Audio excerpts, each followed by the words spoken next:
जो परदेस ते वनी जो मेहमानुद्दीन जे हज़रत हुसैन थियो कुर्बानुद्दीन जे सब अर्श जा मलाइका संभरण महल ॾिसन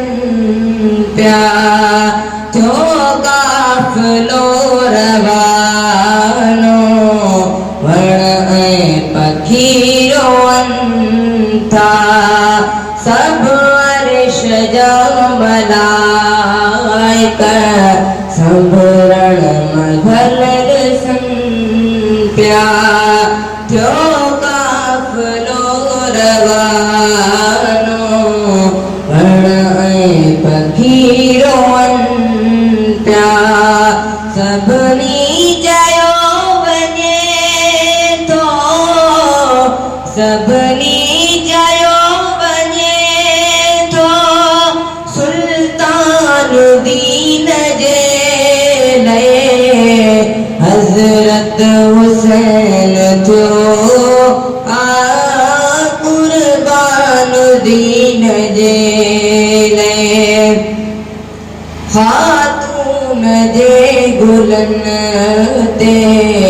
तीरनि जा वार थी विया असगर ऐं घोट क़ासिम अकबर बेधार थी विया ख़ातून जे गुलनि ते तीरनि जा वार थी विया असगर ऐं घोट क़ासिम अकबर बेधार थी विया गाज़ी अब्बास जगेड़ो गाज़ी अब्बास जगेड़ो जानुद्दीन जे हज़रत हुसैन थियो कुर्बानुद्दीन जे भोरिया हुसैन ताबई बचड़ा अलीअ जी न्याणी वनवास बुर्द ॾेखारियो ज़ैनब अमान माणी भोरिया हुसैन ताबई बचड़ा अलीअ जी न्याणी वनवास बुर्द ॾेखारियो ज़ैनब अमान माणी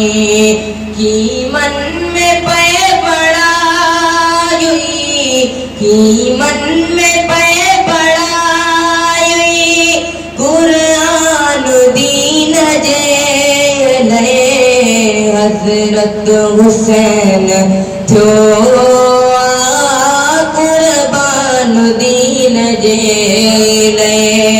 मुझे बचन जावेरी भेजो त मां बचाया पासो वठो हीअ कजो ज़ामिन जन्नत जो आया मुझे बचन जावेरी भेजो त मां बचाया पासो वठो हीअ कजो ज़ामिन जन्नत जो आया करबल में क्यों हुसैन करबल में क्यों हुसैन ऐलानुद्दीन जे हज़रत हुसैन जो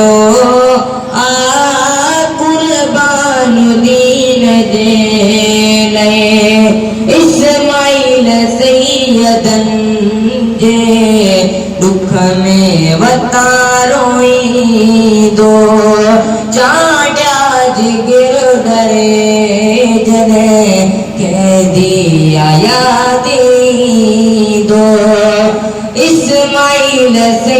सैयदन जे दुख में वतारो ईंदो चाढ़िया जिगरो डरे जॾहिं कंहिंदी याद ईंदो सजाद कीअं कटे वियो सजाद कीअं कटे वियो ज़िंदान दीन जे हज़रत हुसैन थियो कुर्बान दीन जे